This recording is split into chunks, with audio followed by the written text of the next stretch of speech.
கடைக்கு போயிட்டு ஒரு ஒரு கோழி வாங்குறேன் அப்படின்னா, மேபி அவங்க அதுக்கு ஏதாவது ஆன்டிபயோட்டிக்ஸ் குடுத்துருந்துருக்கலாம். மேபி அதுக்கு ஏதாவது ஒரு குரோத் ஹார்மோன் குடுத்துருந்துருக்கலாம். அத நான் அஃபெக்ட் பண்ணுமா? பண்ணாதா? பண்ணலாம். ஓகே. 100% பண்ணுமா அப்படின்னு கேட்டிங்கன்னா, டிபெண்ட்ஸ் ஆன் எவ்வளோ நீங்கள் சாப்பிட்றீங்க, எவ்வளோ ஃப்ரீக்வெண்ட்டாக சாப்பிட்றீங்க, how much you are expose to it, everything will count. அதை வச்சு தான் நம்ம வந்து சொல்ல முடியும். நம்ம ஏதாவது எடுத்துக்கிறோம்ல மேம் ஆன்டிபயோட்டிக் அதெல்லாம்.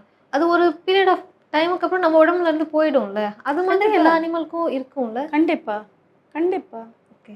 அது ஆனால் ரெசிடியூஸ் இருக்கலாம் அப்படின்னு தான் தேர் சேயிங். ஏன்னா நான் சொன்ன மாதிரி ஃபார்ம்டு ப்ராய்லர்ஸ் வந்து 4லேருந்து 6 வாரம் இல்லை 8 வாரத்துக்குள்ளே இட்ஸ் அவுட். ஸோ எப்போ கொடுத்தாங்க we don't know. Shortest period of டைமில் அது நம்ம வீட்டுக்கு வந்துடுது. there is a big difference there.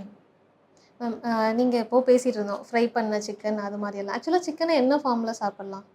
குழம்பு வச்சு சாப்பிட்லாமே, ஃப்ரை லிட்டில் சாட்டே பண்ணி சாப்பிட்லாமே. ஃப்ரைன்னாலே அது டோட்டலாக எண்ணெயில் முக்கி வறுத்து சாப்பிட்றது. Amount of fat you are consuming is more. அதுக்காக தான் அதை கம்மி பண்ணுறது.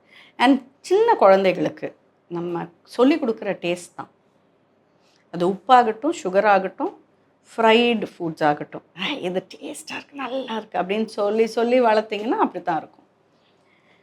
அது சின்ன வயசுலேருந்தே ஹெல்த்தியான ஃபுட்ஸை இன்கல்கேட் பண்ணி வளர்த்தோன்னா it becomes little easy.